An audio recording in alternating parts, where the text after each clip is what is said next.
Yes.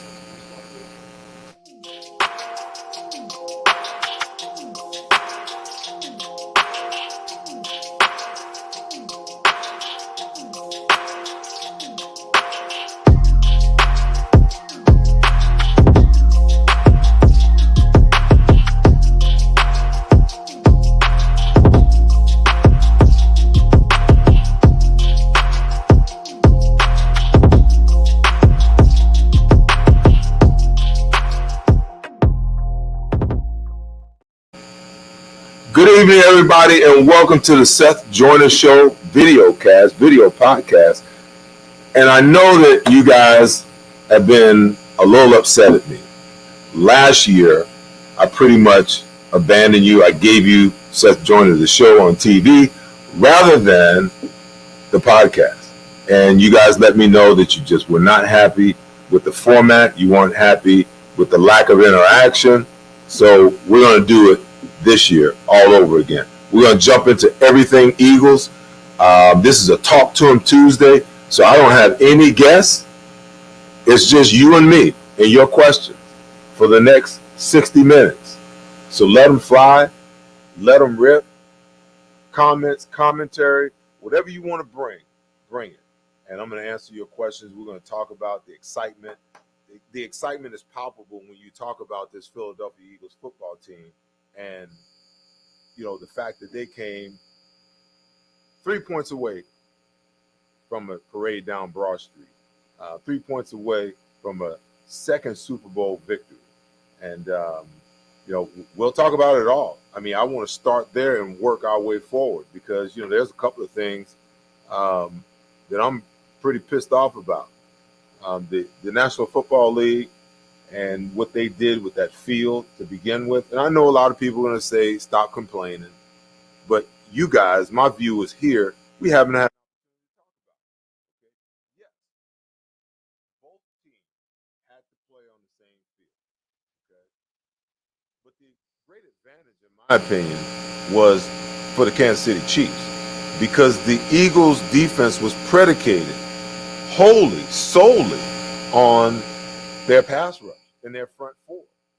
And at the end of the day, that was taken away from the team, their ability to actually rush the passer with a field that was unplayable. And I know for a fact the NFL screwed it up. And at the end of the day, the other thing too is, they tried a new hybrid grass. Why would you do that for the Super Bowl? You experiment with stuff like that in the preseason, but not the biggest game on the biggest stage of your league. You don't do that. There was a little bit of shenanigans going on with the greenskeeper being, the infamous guy from Kansas City. He retired when he was 90 years old. The normal protocol for that stadium is that you water the grass on Wednesday, you let it dry, and then you bring the grass in, and it doesn't get any more sun, it doesn't get any more water leading up to the game on Sunday. But what they wound up doing was they watered the grass on Wednesday, and they put it in soaking wet on Wednesday, and it didn't get any more grass, any more water, I should say, and any more sunlight. So effectively, the grass in that stadium was dying when that game started. It was literally dying and rotting and falling apart. You just can't have that, in my opinion, in a Super Bowl, in a game of that magnitude. The next thing, a lot of people want to say that, Jalen Hurts lost that football game because of the fumble.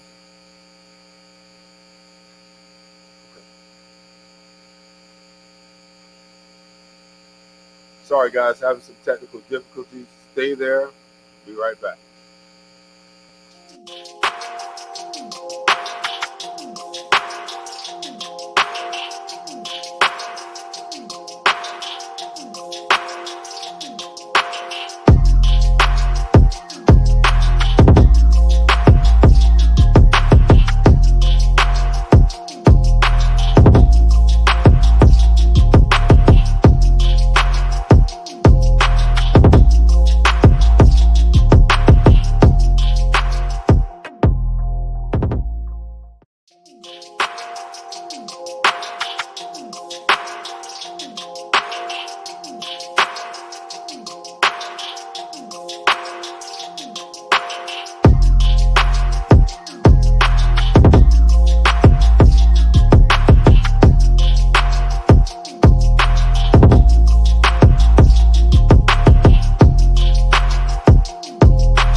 2, 2.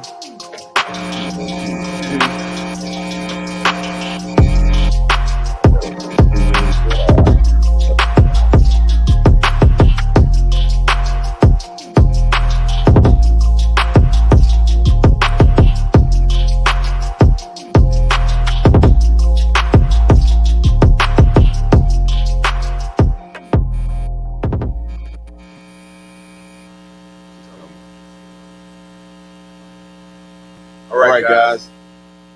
I thank you all for hanging out, hanging in there. We had a little technical difficulties.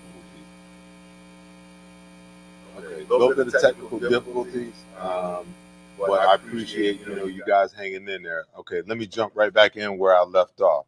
We were talking about the field in Arizona. That was part of it. Then I kind of got into Jalen Hurts and talked about how big the actual fumble was in that football game. It was a big deal, but I mean the Eagles went into halftime with a 10-point lead. So in the big scheme of things, it was big, but it wasn't big because Jalen Hurts turned around the next series and marched the team right down the field and got the 7 points back. In the big picture, you can say, yeah, if he doesn't do that, we win by 4. Okay. But the way the defense played in the second half, that wasn't a guarantee either. So I'm pleased by what I saw in Jalen Hurts in the Super Bowl. When he turned that ball over for a touchdown, the one thing I wanted to see was how he was going to react after that play. And to be honest with you, I saw all I needed to see because he literally flushed it. Like he said, in game, he flushed it.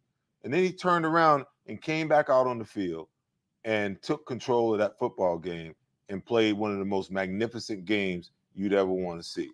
Got to talk about the defense in the second half and Jonathan Gannon. I don't know how you guys feel about it. I'm just thrilled that, he's gone on to Arizona, to be honest with you, because we needed something else. We need a different mindset. A lot of people say, oh, Seth, you just want to get back to the days of Buddy Ryan and blitzing. That's never been my mindset, but I still believe that, you need to impose your will on teams, even when your pass rush is as dominant as it was last year. That's just factual. Because I said last year, and I took a lot of heat for it, they've got a blitz. Oh, no, they broke you guys' record of 68 sacks in the season. And they wound up with 70 during the regular season and 78, throughout the playoffs. But when they really needed to bring the pressure and they couldn't bring the pressure, they had no alternative to that. And I knew that at some point in time that was going to be the case, that you're going to run across that opponent where your pass rush gets stifled. And if you don't have creativity in your blitz package or in your pressure package or in your zone blitz, or if you're not giving a quarterback like Patrick Mahomes something to think about, believing that you might see a blitz, you're in a no-win situation. The fact that the Eagles ranked 17th against the run and surrendered 121 yards per game last year bit them in the end, because Andy Reid came out in the second half and his intent was to run the ball and establish the run game so that the rest of the playbook would then be wide open and they could get done what they needed to get done. And it worked to perfection. The Eagles coaches got out-coached. The players got outplayed in the second half. The mistakes, when you go back and you watch that game, is uncanny because they didn't make that many mistakes in a single game all season long last year. But at the end of the day, hey, they got there. It's a great experience to get there. It sucks and it hurts to lose. I know. I've been the one and lost one. I've been the one and won one, so I know exactly what they are feeling. But I get the sense that, a guy like Jalen Hurts is going to drag everyone along. I get the sense that Nick Sirianni, now that he's gotten a taste of what the big dance is really like, that he's going to push, and motivate this team to get them back. And I know the statistics. It's been 50-something years since the team, I believe the Minnesota Vikings, 50-something years since they lost the Super Bowl and then turn around and went back the following year. But I believe that if there's a single team that's built to get it done and to do it, it's this football team. So before I jump into some offense and then jump into some defense and jump into some special teams, my goodness, there's plenty to talk about as far as that's concerned. Let's jump into some questions. And what I really like to do is let's go all the way back to the top of the questions for you guys who are on early and had questions about, you know, what you really wanted to know. Let's do that. Let's go back to yeah, perfect. Okay, so Brendan wants to know, do you think the Eagles D line is better specifically at defensive tackle even without Javon Hargrave, with Jalen Carter, Jordan Davis in the second year, as well as the third year, Milton Williams and Fletcher Cox? Listen, I had my fingers, my toes, my eyeballs, everything crossed that Howie could figure out a way to get Jalen Carter, especially with the loss of Javon Hargrave. Let me say this. A lot of people make a big deal about Javon Hargrave's 11 sacks, and they were huge. They were huge for the Philadelphia Eagles last year. But Javon Hargrave was essentially a run fit liability. When you watch him line up, his feet were always in a position where he was in sprint mode. He wanted to get up the field. He wanted to get after the quarterback. He didn't really want to play the run. And because of the way his feet were situated, he was not, he couldn't stop and go and change directions. It was straight ahead. He did not want to play the run because if you remember when Jordan Davis got hurt, they had to go out and get Ndamukong Suh and bring in Linville Joseph. Why? Because they couldn't stop the run without Jordan Davis, and they wanted to move Javon Hargrave to nose, and he didn't want to play it. So they had to go outside and bring somebody else in. Fast forward, you got Jordan Davis in year 2. I still believe that he is 100% a run stopper. I got to see it to believe it, that his goal of 5 sacks this year, and I will eat my words and come on here and recant if he gets 5 sacks this year. Jalen Carter has the ability to be, believe it or not, a shadow of Aaron Donald, a shadow of Jerome Brown. Because most of the time when you talk about defensive tackles, most defensive tackles are either a run stopper or a pass rusher. It's very rare that you see a guy that does it all, that enjoys playing the run as much as he enjoys rushing the passer. And to be honest with you, at the end of the day, what you got is a guy in Jalen Carter that can dominate the game. He can dominate the run game, but he can also dominate against the pass rush. And I just think that, in my opinion, he's going to be, in my opinion, if he stays healthy and he gets as much playing time as I anticipate, I believe he's going to be the defensive rookie of the year this year. There's no doubt about it. This defensive line is better, talented across the board. When you think about Fletcher Cox, who doesn't have to play 65 to 70% of the time. Milton Williams knows that this is a prove-it year for him. You've got Street, you've got Toi Talupu, who can be a fill-in run stopper. They've got great depth. They got great depth there. And, they're going to be able to complement with the push between Fletcher Cox and Jalen Carter. And then consider the NASCAR package where, you can take Brandon Graham and kick him down in your 5-man look. You got Jalen Carter on the nose. You got Fletcher Cox at a 3, and you got Brandon Graham at another 3. And then you go Hassan Reddick and Nolan Smith on the outside. Who's going to block that NASCAR package? So, in my opinion, they're better across the board in every facet, in every way. Let's jump in another question. I'm going to leave it up to my producer to pop these on here. Give me the ones that are most talked about and the one that people love, that you're seeing more questions about. Okay, so Kevin wants to know, Why did Andy have to learn clock management during that game? Hey, listen, Andy's been through a lot, man. And the sign, in my opinion, of a great coach is the coach who can say to himself, "Hey, I've got to change."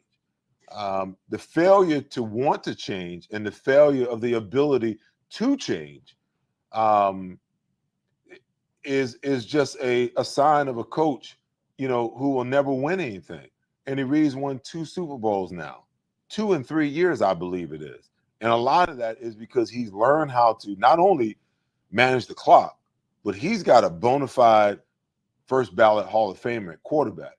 But he's not beyond understanding that, hey, sometimes I'm just gonna run the football.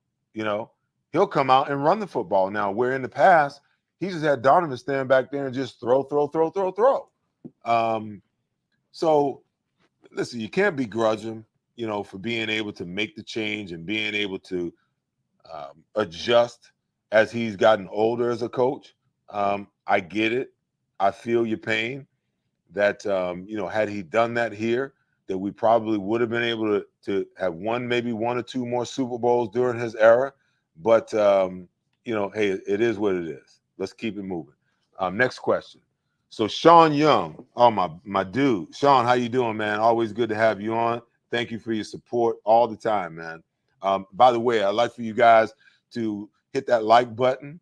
Tell your friends, tell your family, tell even people you don't like about, the Seth Joyner Show podcast. I'm back. I'll be live here every Tuesday. Please subscribe. Love all the support. Sean, you want to know, do I believe if it'll be a blessing for Nakobe Dean that Gannon is no longer there? Was it Gannon holding him back or Nakobe not ready? I feel he's ready to play 100%. To be honest with you, I don't know that he necessarily held him back. I mean, when you look at the year that TJ Edwards had, it was hard to take him off the field, man. I mean, granted, he was a tackling machine, didn't give you a whole lot in the way of playmaking, but he got guys lined up in the right place. He was a good captain for the defense. And Nakobe certainly wasn't ready to take TJ Edwards off the field. Kazir White didn't turn out to be what I thought he would be after watching how he played in the preseason. But I think at the end of the day, it was more that Nakobe wasn't ready, more so than the fact that Gannon held him back. Don't get me wrong, I'm glad Gannon's gone, but I'm not going to say that Gannon held him back. I believe that the 2 guys in front of him played well enough to keep him where he was. It gave him a year to look at the game from a different perspective. It gave him a year to get his pro body, in line with the pro game. It gave him a year to understand the pro game and read the pro game. So, listen, man, at the end of the day, we all would have loved to seen him play more. But to be honest with you, I think that they did the right thing. They had the best 2 linebackers on the field. All right. Next question. Big Odie, how you doing, man? What's my assessment of the Eagles linebackers? Well, listen, I said that I think that this will be a big year for Nakobe Dean, but it's still a prove-it year for all of them. I still have an issue with the Eagles, inability or lack of ability thereof to give that position the type of importance that it deserves. I mean, you've seen good defenses. I think all the good and great defenses in the National Football League, the one thing that they do is they have good linebackers. They have good linebackers because they understand that you're no longer playing, 4 linebackers or 3 linebackers in a true 3-4 or 4-3 defense. You're truly a 4-2 front. And if you got 2 linebackers that's on the field and you're playing a 6-man box when they spread you out, then those guys have got to be hell raisers. At least one of them has to be. And when teams really, decide that they want to throw the ball, then you have the cat and mouse game that goes on as far as, do we run nickel? Do we run dime against this look? Because what are you going to get? You're going to get a run. if you get 5 guys in the box against 5 down offensive linemen, they're going to turn around and hand the ball off and believe that that one-on-one blocking can get them 4, 5, 6 yards. So your linebackers have to be players, in my opinion. They have to be players, you know. So why are we trying to piecemeal every single year that position instead of just going and drafting, you know, in the second, third, or fourth round, you know, 2 guys that will be in their prime for the next 4 to 5 years, you know, and guys that are just bona fide linebackers that can play the run, that can play the pass, that can cover one-on-one, that can drop, you know, in the coverage and route read and all of those types of things that are just fast. I don't understand it. I don't understand it. The same way I don't understand the devaluation of the running back position. I don't get it. Because if you got a great quarterback like Patrick Mahomes, you can get away with a mediocre or an average running back. But most quarterbacks in the National Football League, those guys outside of the top 10, top 8 to 10, they need a running back. They need a running game. You know, you look at Dak and how much he struggles. He struggles because they don't run the ball. He needs a running back. He's not elite enough to ask him to throw the ball 40, 45 times a game. He turns into a turnover machine, you know. But these teams, they devalue certain positions. And to make matters worse for those players, you know, the 10-year CBA that, you know, DeMaurice, you know, encouraged the players to sign even gives the owners that much, you know, power in a collusive type of way where, you know, when you see a team say, you know, we're not interested in a guy that can help them, and then all the other teams, you know, kind of follow suit, doesn't that kind of tell you that there's some collusion going on? That's a matter of, in my opinion, the collective bargaining agreement has taken a lot of the power away from the players because now they can't go to the collective bargaining table every 3 to 5 years.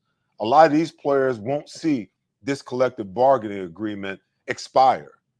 And that's a travesty because the NFL continues to make money hand over fist, you know, and the salaries for the quarterbacks are going up, the salaries for the wide receivers are going up, the salaries for the defensive linemen and pass rushers are going up, but for the linebackers and running back in certain positions, it's going down. And it's sad because both of those positions, in my opinion, are important positions in order for teams to have success and teams to win. All right, let's go to the next question. Gary Coombs wants to know, do you think we are very thin at wide receiver? I think we might be thin at wide receiver only if we have injuries at wide receiver. I like where we are at wide receiver. I'm kind of shocked that, you know, Quez Watkins is still in the position that he's in, but, you know, apparently this Olamide Zaccheaus kid, you know, even though he's only 5'8", he seems to be the type of player that will come in and push Quez to either elevate and take his game to the next level, or, you know, he'll lose some playing time. I've still yet to understand what they're trying to do with Devin Allen with that kind of speed, you know, as a kick returner and as a wide receiver. It would be, I would think that it would serve them well, you know, to have him on the roster, to have that kind of speed and that kind of threat on the field. But I think the only thing that would make this wide receiver core thin is the fact that one of them gets nicked up or one of them gets injured. And then you're going to have some problems because now, whether it's Smith or whether it's Brown, if one of them's injured, that allows defenses to focus on taking the other guy away. Then Dallas Goedert becomes, you know, more of a factor. But maybe they take Dallas away and say, okay, we'll live and die with what happens, you know, with either Smith or Brown. But you're at a great disadvantage in a lot of ways if one of those guys get injured. So let's just keep our fingers crossed, you know, that somehow, some way, you know, those guys stay, you know, injury-free all year long. All right. Next question. So Jay Koch wants to know, when a defense is playing zone, are you taught to read and react or attack the assignment that enters your area? It depends because, you know, you've got some zone coverages are designed for you to take the first guy through your zone, you zone match. Some are landmark drops, and then you You get your eyes back on the quarterback. Some of them you're reading the route. Basically how you read routes is, if I get a guy crossing my face, if you get a guy leaving, there's always a guy that's coming. The reason why they send a guy across your face is to get you to bite so that they can either hit a route behind you or drag another guy from the other side behind you. That's where communication is vitally important because, if you understand where everybody fits in the defense, like if I'm a hash dropper and I know my other backer is a hash dropper, well, the first guy that crosses my face, I'm communicating, hey, crosser, crosser, crosser. If you got one coming back from the other side, send him to me. Don't you chase him and I chase the other guy and one of us gets out of position. Hey, I'm going to pass my guy to you. You pass your guy to me, okay? If you're working with the slot corner to one side, like if I'm on the same side as the slot corner, then it's a three-way read between me and the slot corner in zone and me and the other backer away from me in zone. So it can be kind of complex sometimes, but at other times it's not very complex. I think the biggest thing that hurts defenses in zone coverage is the lack of communication. When you're not talking, when everybody's out there, acting like they got peanut butter and crackers in their mouth, or there's some kind of mute and they can't talk. I'm like, come on, man. I mean, the way that we are successful on defense is by communication. You talking to me, I'm talking to you, I'm talking to the defensive lineman. That safety back there better be talking to me when they go in motion and they check. And he's the one making the check. He better have a megaphone back there, so everybody up front, linebackers and other defensive backs, know exactly what's going on coverage wise. To that point, it varies. It varies a lot, to be honest with you. All right. So Rashawn wants to know, do you think we'll go out to pay a top linebacker to help us overall during the season? Well, listen, Rashawn, if there was a linebacker worth his salt, he'd probably be on somebody else's roster by now, or the Eagles would have signed him by now. You see the Eagles turn around and bring Nicholas Morrow back. I have it on good information and a great source that he's a heck of a special teams player, and I know a coach who's very high on him as a linebacker. So I don't know what happened in training camp, that he went from being the guy, to all of a sudden Zach Cunningham coming in late and he becoming the guy, and then they cut Nicholas and then bring him back, and now he's on the practice squad. So listen, they're the great players. If there's someone out there worth their salt, they're either on somebody else's roster or we already have them on ours. That doesn't mean that there aren't some players that are out there that can help. The Eagles tried that. They went and brought Miles Jack in. I had somebody told me the first time he walked in the building, they was like, he's not going to last. 2 weeks into his time here, he retires. Sometimes, man, the body is willing, the mind is willing, but the body ain't able. So in my opinion, if there's a guy that is really, really out there that can help this football team from the linebacker perspective, I think he'd either already be on the Eagles roster or he'd be on somebody else's roster at this point in time. All right. So Darth Low IQ, what a name. How will the new coordinator affect the team's performance? Now, that's an interesting question because I think that everybody wants to know what Jonathan Gann, kind of hard to get that name out your mouth sometimes, huh? They want to know what Sean Desai is going to do. Two things that I like. When he took the job, his opening presser, he said, listen, we want to embody the nature of this city. We want people to feel us. We want to be in people's face. We want to be aggressive, okay? So my question is, what does that mean? What's the plan? And then the thing that really shocked me was in that last preseason game while nobody was really watching the last quarter, he dialed up some pretty creative blitzes. A couple of zone blitzes, a couple of zero blitzes. I mean, they were losing the game and nobody but guys that were probably going to get cut were out there. But at least it showed me that he had it in his repertoire. that he at least had some creativity in what he was doing. And that's exciting. Listen, I don't believe that he's that much different philosophically from how Jonathan Gannon thought, because that has a lot to do with Nick Sirianni. Nick Sirianni believes that we want explosive plays on offense, and we want to minimize explosive plays on the defensive side of the ball. I get that. That's great. But there comes a point in time in every football game where pressure is needed. And especially last year when you played against all of these subpar and young quarterbacks where you could have rattled them and you could have brought pressure. And I'm not saying all out blitzing. I'm not saying blitz every single time. But when you blitz at 13 to 14% of a clip, that's not enough in today's National Football League to make quarterbacks to feel uncomfortable. And when you're playing against young quarterbacks and you're playing against inexperienced quarterbacks, what you want to do is you want to speed up their clock. You want to speed up their thought. You want to speed up their actions. You want to speed up their reactions. You want to speed up their read. Because when you speed those things up, now you create chaos and you create turnovers. Go back to the Super Bowl. If Patrick Mahomes knows you're not coming, he has no protection issues, and he's sitting in that pocket extremely comfortable. Okay. Now, sometimes you can give the illusion that you're coming, and that's enough to affect protection and how a quarterback is thinking. But when you line up with your corners 5 to 7 yards off the ball, your linebackers never walk up into an A or a B gap and act like they're going to come. Your safeties are always in a predictable position, even though they might be rotating on the snap of the ball.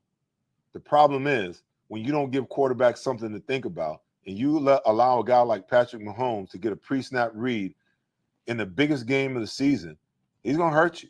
He's going to hurt you. And a lot of quarterbacks will hurt you. This is a season right here where if the Eagles don't show, the ability to disguise and the ability to come with blitzes sometimes, to come with pressures sometimes, zone pressures and things like that, the level that they're going to play, especially after the bye, those 5 games after the bye, it could be a rough patch for this football team.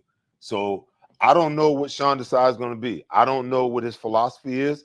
I don't know if he's 100% in lockstep with Nick Sirianni or whether Nick has actually decided to loosen his thought process on pressure and blitz, because I always say there's 2 ways you can die.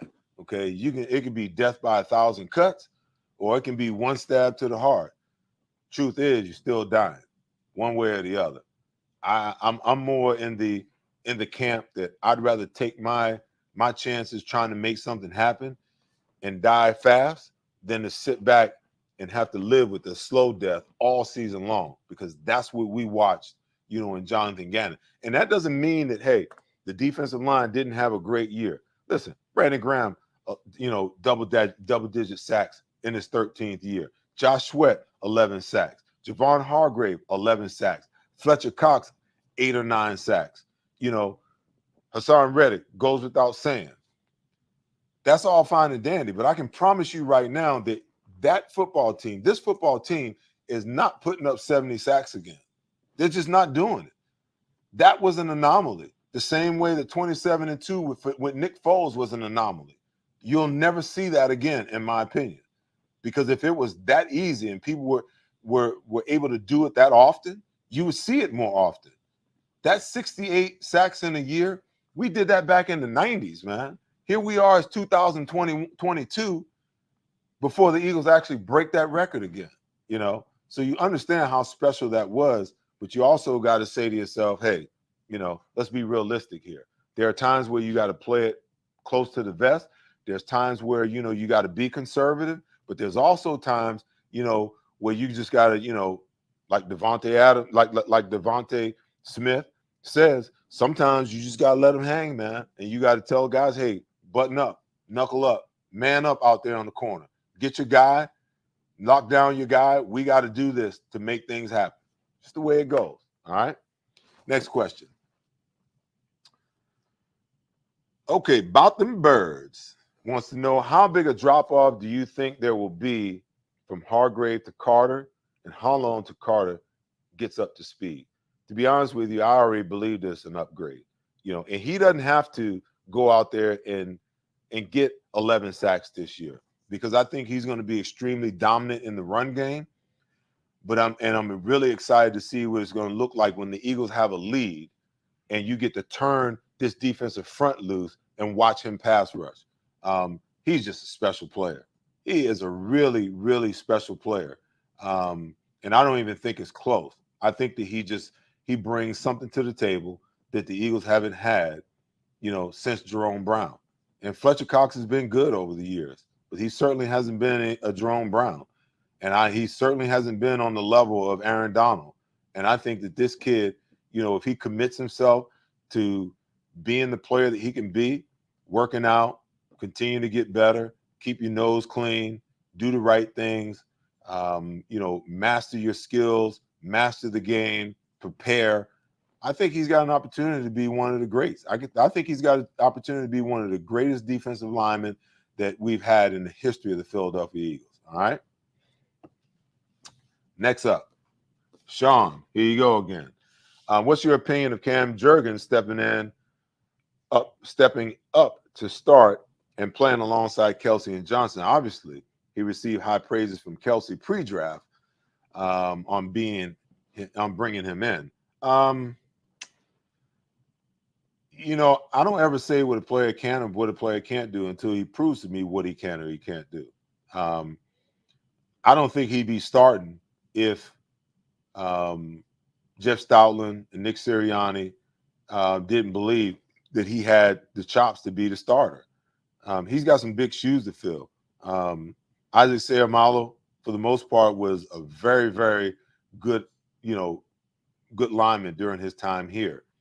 He didn't have the best Super Bowl, but, you can say that, about a couple of other players as well.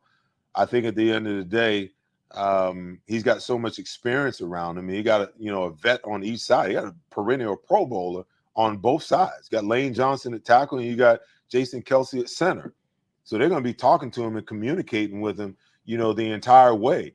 And he's just going to get a dearth of information and knowledge and mentorship this year. And when you've got that kind of experience around you, and the top flight position coach, you have no other choice but to get better, and I believe that he knows that, and he doesn't want to be the weak link. No one wants him to be the weak link. So he's going to step up. They're going to challenge him. They're going to do some things to him over on that side. But again, if the organization didn't believe that he could get it done, then they would have made a move, be it in free agency or the draft. All right. So, is that Mr. or Mrs. KLS Smith? I'm not even going to go there. What do you think about our running back room and what back will be successful? To be honest with you, KLS, I think they're all going to be successful. And this is why. The Philadelphia Eagles very rarely give their running backs more than 15 to 16 touches a game. So consider this. I think that Swift and Gainwell are going to factor prominently in the passing game because of their ability to catch the ball out of the backfield. I think you're going to see the running backs catch more balls this year than you've seen them catch in Nick Sirianni's 3 years as head coach here. I also believe that the competition is going to be so fierce and the production is going to be so high because think about it. Every single time one of these guys gets in the game, he's not going to know exactly how many plays he's actually going to get. So every single play that he plays, he's going to play like his hair's on fire. So the competition is going to be way up there. It's going to be way up there because they all know that they're vying for playing time. You got Gainwell, you got Swift, you got Rashad Penny, and you got Boston Scott. Okay. 4 guys that to me can get it done. Hold up. I would still love to see the Eagles go and make the trade and go get Jonathan Taylor. A lot of people have forgotten about that. He's still disgruntled. I'd give up a second-round draft pick and send 1 or 2 of these other running backs with him in a heartbeat. because I think he's that special. And I think that, to have him with either Gainwell or Swift, oh my gosh. I mean, that change of pace, that thunder and lightning, you just imagine what you'd be able to do with that. But, you know, I'm not so sure that that's going to happen. But I think they have more than enough at the running back position to figure out a way, to be, as explosive and as powerful at that position as they want to be. Now, they do not have a running back, I believe, with the power that Miles Sanders had, or the power that, a guy like, Jonathan Taylor would give you. But, they'll make up for it in other ways. A running back like that is more valuable to you in short yards and goal line situations and in 4-minute situations when you're trying to run out the clock. But, I love what Jonathan Taylor is, and he would look great in Midnight and Kelly Green, in my opinion. But that's my opinion. Next question. Andy Lugo wants to know, are you excited about Eli Rick's potential? Reminds me of Asante Samuel. Hey, listen, he's a heck of a story, and when you have a guy like Howie Roseman talk about his pedigree and the story behind it, I'm excited about all of the Eagles, cornerbacks. Listen, Slay and Bradbury, all pros. Maddox, if when he's healthy, he's a major, major difference maker. But for years, the Eagles have had to piecemeal the cornerback position. But think about this. They got Josh Jobe, young guy, Eli Ricks, young guy, Keely Ringo, and Mario Goodrich. They got 4 young cornerbacks that I believe will develop over time. And it's great that Howie has set it up this way, because I don't know what Slay and Bradbury's contracts look like, whether one of those guys will be around more than 1 or 2 years. But if they make the decision, if those contracts are structured in a way where you can get out from under them, in a year or two, then certainly you're in a position where we're better off at cornerback than we've been in a long, long time. In a long, long time. I like where we are as far as the cornerbacks are concerned. I like Eli Ricks to actually answer your question, but I like all those young players that Howie has amassed and the depth that we now have at the cornerback position. All right. All right. Splinter 47 wants to know, do I think we'll get a new punter by game 1? I'm baffled. I am absolutely baffled by what I'm seeing. So right now, the Eagles don't have a punter on the roster. Their starting punter from last year, is actually on the practice squad. They cut him and put him on the practice squad. Now I understand that the game day activations that they can do 3 times, but they are actively interviewing and working out punters. And to me, if I'm Aaron Sipos, I there's no confidence. This doesn't breed any confidence in me, as a punter, because obviously they don't believe that he's the guy long term. He's sitting on the practice squad with the ability to be activated on game days as a JIC. Just in case y'all don't know what JIC is, it is just in case. And I don't know that that's a good thing. Why is it taking them so long to say, okay, he's not the guy? Why is it taking them so long to say he is the guy? I'm trying to understand why, this kid, from San Diego State has been cleared. The rape charges, I believe his name is Matt Ariza. Why hasn't someone signed this kid yet? Why haven't the Eagles brought him in? Is it one of those situations where this kid there's more to this story than just the fact that, he was accused and then exonerated? Is it the civil case? Because, the kid has got like an 80-yard punt record.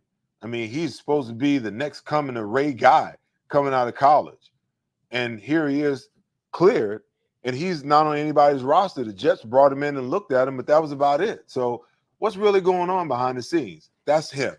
But as far as what's going on with Aaron Sipos, it's really a head scratcher. But you know what? Hey, I'll trust Howie. The last 2 years, he's been on fire. Next question. Rodney Burton wants to know, do I think that Quez Watkins will have a good year? I think Quez is going into his 4th year. And you guys know how I feel about players after year 3, when they get to year 3. If a player's development hasn't been arrested because of injury, and he's had the time to play, and he doesn't develop by year 3, my experience tells me it's pretty darn clear that he's probably not going to develop into what, the coaches thought he could be. That being said, in the offseason, he posted, a pretty aggressive post about, those doubters that hated him. We'll see. And I believe that, it's inside of him to want to, step up and be the guy. It's another thing to have the ability to actually go out and do it. It's hard being in his position because you got wide receiver 1 and wide receiver 1A. Then you got a top 3 tight end that doesn't get near as many targets as he should get.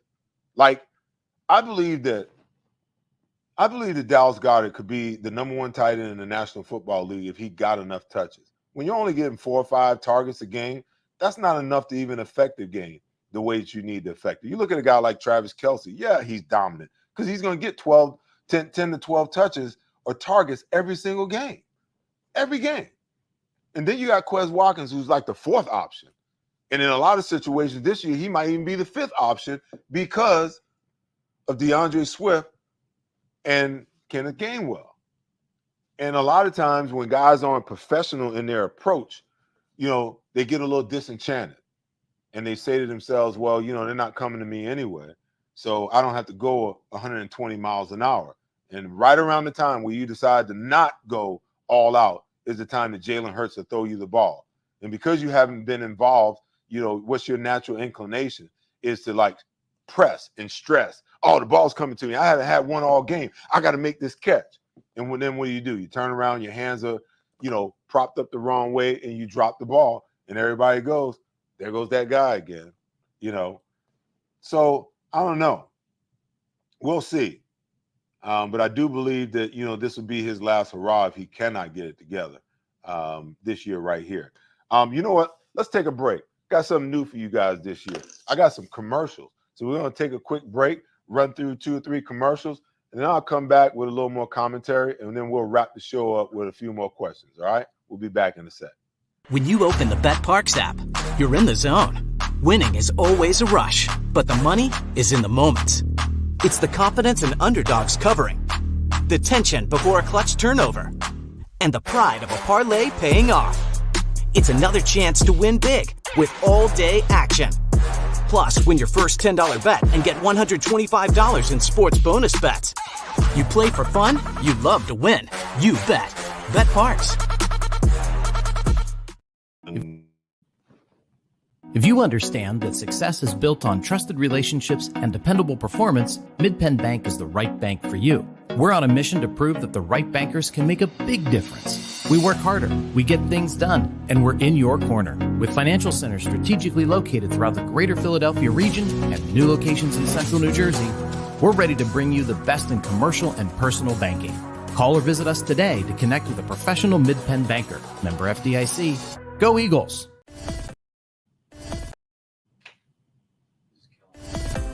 Welcome to Bridgeview Partners, where IT and business innovation merge. We're not just another tech company. We're your strategic partner in navigating the ever-evolving digital landscape. Our team of experts tailors cutting-edge solutions to fit your unique needs, and ensuring your success is our top priority. Elevate your business with Bridgeview Partners. Discover the power of partnership and tech innovation today. Contact us now to experience the difference. Bridgeview Partners, where innovation meets excellence.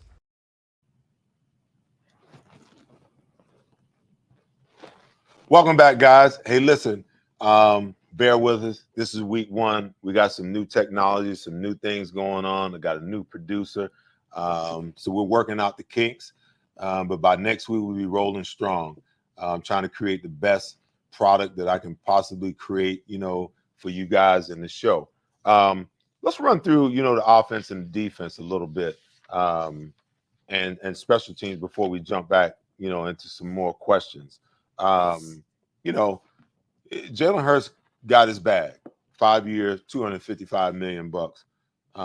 Made huge strides last year, but I get the sense that there's a whole nother level for him. I anticipate that this year is going to be about Jalen Hurts becoming an elite level passer. Some people believe that he's already there, but I believe that Jalen Hurts can be a 4,000 to 4,500 yard passer, and I believe he'll accomplish that this year. I also believe that he can throw and will accomplish 40 touchdown passes this year. That's the next level for him, because I think that that Nick Sirianni and Brian Johnson, they know that at some point in time, it's not a matter of time before Jalen Hurts actually gets hurt. It's just when he's going to get hurt if you continue to run him that way. And with this offensive line and these wide receivers and this tight end and these backs, you can use the RPO and the read option as a change of pace and as a tool to keep defenses honest and make them have to prepare for even more. But I think that they really want to get to a place where, Jalen Hurts turns into a guy that throws the ball 30, 35 to 40 times a game, and gets his completion percentage up, another point. He's gone from like 60, 62, 63. Last year he was at 66. Get him up around 67, 68% completion percentage. And I thought he made some great throws last year, but I would love to see him be able to operate, from the pocket. We talked about Cam Jurgens stepping in at right guard. That'll be a position that we'll have to look at. And, Dallas Goedert is entrenched as a starter at tight end. Going to be real interesting to see what happens with Jack Stahl, Grant Calcaterra this year. And, they got this big guy, Albert Okwabunam. That's a mouthful. Interesting to see how they deploy those guys, because I know that Nick Sirianni likes 12 personnel, especially, to be able to run the ball. But, when you run it, you also got to have the ability, to go play action off it and have some other things off of 12 personnel that you're actually throwing the ball. So it'll be interesting to see, who gets the number two nod right now. That guy is Jack Stahl. We talked about the running backs. We talked about the offensive line, and we talked about, the wide receivers.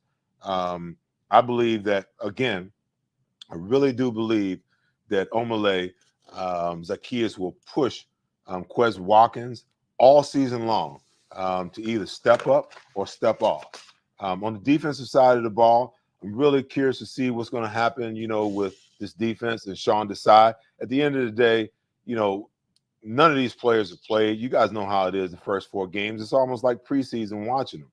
But when you got a new defensive coordinator and a new defensive system, and 2 new starting linebackers and 2 new starting safeties, there's going to be some growing pains, until they can figure it all out. But I believe that by the time we get to week 5 or week 6, that this defense is going to be must see.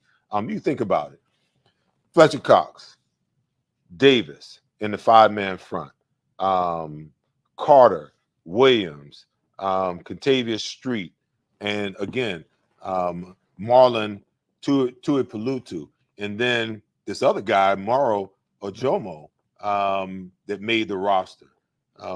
You look at the rushers from defensive end to edge rushers. You got Reddick and Sweat and BG. BG can double as a defensive end, an edge rusher, which I don't think you'll see him do a lot, just because you got Nolan Smith, who you stole in the draft at 30th overall. He's going to be a Swiss Army knife, because I've heard reports and seen a little bit where he's playing off the ball, where he's playing on the ball. He can be the guy that drops in your 5-man front when you rush forward. He could be the guy, that you line up off the ball and you can bring him from off. You can loop him around the defensive tackle. There's a whole lot of things that you can do with the kind of weapons that Sean Desai is going to have at his disposal. And we talked about Bradbury and these young cornerbacks. I guess the greatest concern for me is going to be at safety, and not necessarily Reed Blankenship, because he showed us last year what he can do. Now he's going to be a starter in an expanded role, and I look for him to continue to play well and take off. The question is, what are we going to look like at the other position? Kayvon Wallace got released. He's gone. That experiment is over. May wind up, back on the practice squad. Don't know yet. It seems to me that Terrell Edmonds is going to be the other starter, but there's a guy they drafted from Illinois in the 3rd round, 66 overall, Sidney Brown. There's just, the rave among everyone. And I think at the end of the day, he's going to push all of these safeties all year long, for substantial playing time. But he's also going to figure prominently in a lot of the sub packages that Sean decides to employ. And at the other end of the spectrum, you got a lot of experience in Terrell Edmonds, but he's still unproven. Why is he on the free agent market if he's proven? But you got Josh Evans as well, and it's going to be really interesting to see how the safety position evolves, and if the Eagles, if Howie is actually done trying to figure that all out. On special teams, listen, Michael Clay's got his work cut out for him. I think that Jake Elliott is the only sure thing on the special teams unit. We talked about Siposs and, the curiosity about what's going on there. But, your punt returners right now are Quez Watkins and Olamide Zaccheaus. Two unproven guys, I should say. And the problem is, Quez at times has showed us that he doesn't really want to do that job. There's times where he has an opportunity, and I see let me go back, because one of our guys, in the chat said that Kayvon Wallace actually signed with the Cardinals last week. I missed out on that, but but Quez doesn't really seem to me like he wants to be the guy that wants to return kicks, that wants to really do something. I don't know. We don't know much about this Olamide Zaccheaus kid. And then you got Boston Scott that's returning, kickoffs. And, listen, they need more speed there and a more of a game breaker, because what teams are going to wind up doing at some point, they're just going to say, hey, we'll kick the ball to the 5 or the 10-yard line and cover like hell, and we'll make him return it. And, if we can pin him inside the 20 by doing so, now, a couple of times last year, Boston, really, got us some pretty good returns, but he's not a game breaker. He may break one out to the 40 or the 50, but he's not going all the way to the house. You need one of those guys. Maybe, somewhere down the line, of Devin Allen is a guy that you stick back there to force teams to, either kick it out of the end zone or punish them when they do kick it short. All right. Beyond that, that's the roster, and that's what our team is going to look like this year. I believe that the Eagles will win week 1, 28-17. I also believe that this team needs to win 13 games in order to win the conference, win the division, and secure the number 1 seed. And I feel like they can get that done, even though the schedule is more difficult this year, vastly more difficult this year than it was last year. But I think this team is motivated, and I think that they play up to their talent much more than they play down to it. Look at the game. Look how they played against Kansas City in the Super Bowl. We suspected that they could show up and play well. We suspected that they could show up and play well throughout the playoffs, but they dominated throughout the playoffs, and they played well enough to win that game against Patrick Mahomes and the Kansas City Chiefs. So why shouldn't they be able to do it against Dallas twice and the Bills and Kansas City again in Kansas City? Yeah, they're going to lose some games, but I think that they can win. I got them at 13-4, and I got them coming out of the NFC as the number 1 seed again. Can't wait to have San Francisco and their crying, whining asses to show up here at the link so we can whoop them one more time and break Brock Purdy's arm again and send them back, bitching and complaining again. But I think this team is poised and set to do some special things, because I think they're still hungry, they're still motivated. Jalen Hurts is, and as he goes, so goes the rest of this team. These veterans on this football team, it's amazing that they follow this 25-year-old leader, this guy that just signed this massive contract, and he's showing them every single day that the money means something, but what really means something is winning the chip. All right, let's get back to the line. I'm going to take 4 or 5 more questions. I'm already over my time, but because we had the little break, I'm going to go over with you guys tonight in order and answer a couple more questions.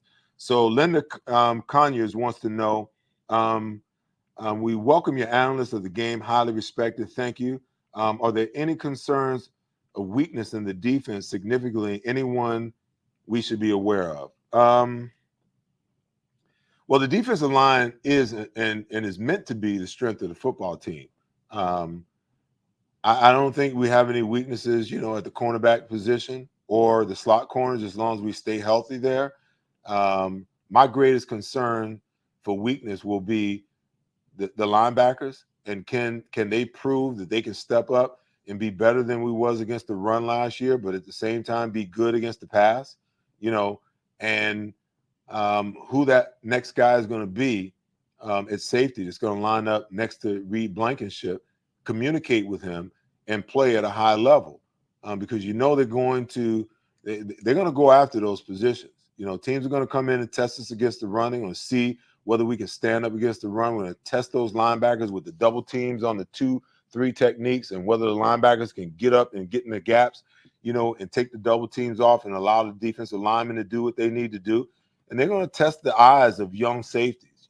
Most of the time when safeties get themselves in trouble, they're looking at the wrong thing. They're keying the wrong thing. They're seeing the wrong thing. So they're going to be tested. If there's a weakness, to me, it's those 2 positions on the defensive side of the ball. It's linebacker and safety. And I don't know for sure. I can't say 100% for sure that it's a weakness. I'm saying it could be. It could be, okay? Next question.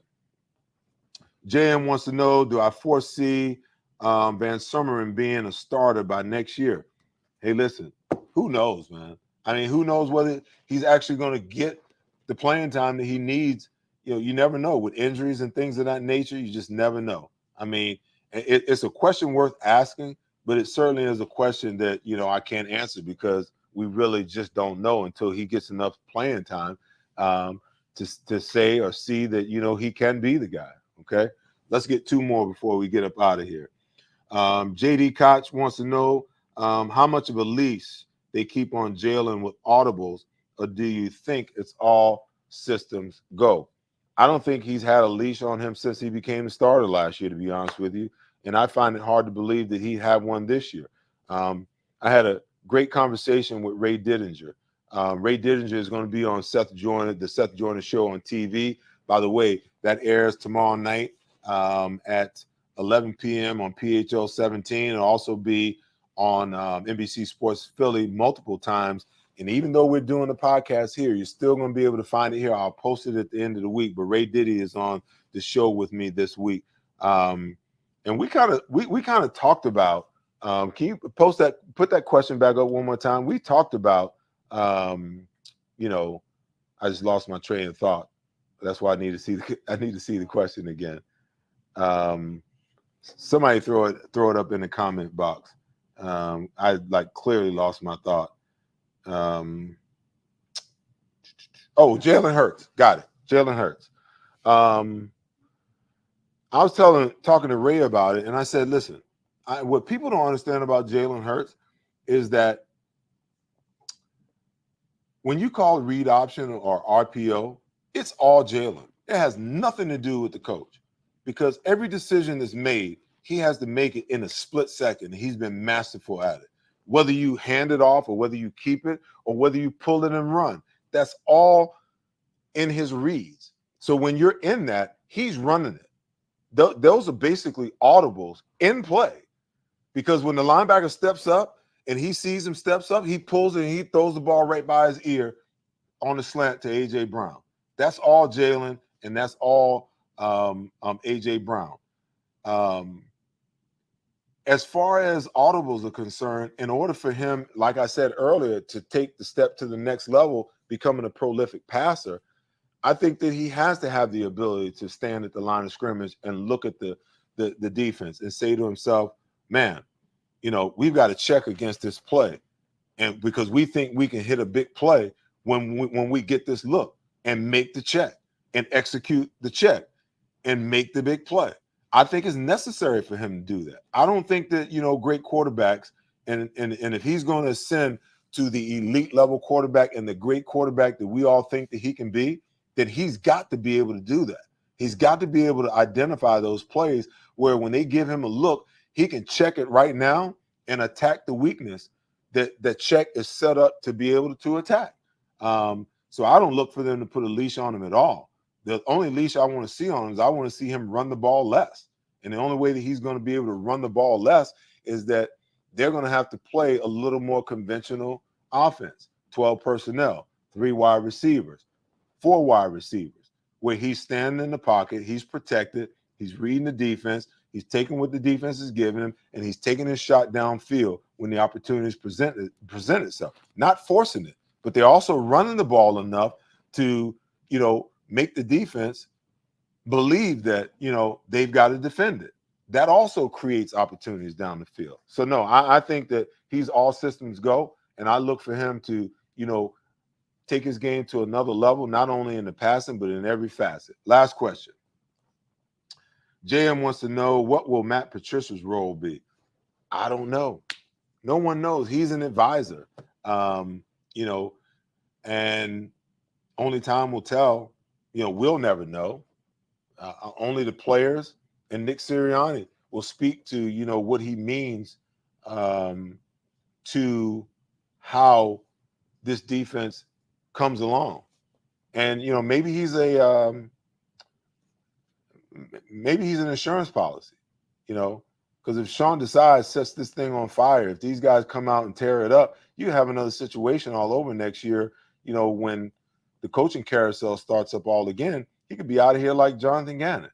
So, maybe Nick Sirianni, what he's doing is, when you lose your offensive coordinator and your defensive coordinator and the whole defensive staff, except for Tracy Rocker, now you're in a situation where, you're scrambling. You got to kind of find, okay, who's going to be the guy that steps in? Maybe Matt Patricia is that guy that that's being earmarked for just in case if Sean Desai, has an opportunity to step away and walk away and get a coaching job somewhere else next year. All right, guys, that's the show for this week.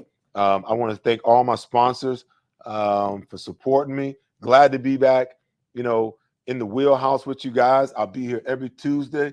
I have some guests from time to time, but primarily we're just going to be talking about it. I'm going to be taking your questions. I hope you guys like the interaction. I hope you like the format. But I'm back. Last year I just didn't have the bandwidth to do 3 shows and a radio show every week and then do a podcast. But when I realized, that I was losing you guys and that you weren't happy with the product that I was putting on, I knew that I had to find the bandwidth to come back, and share with you guys this year again.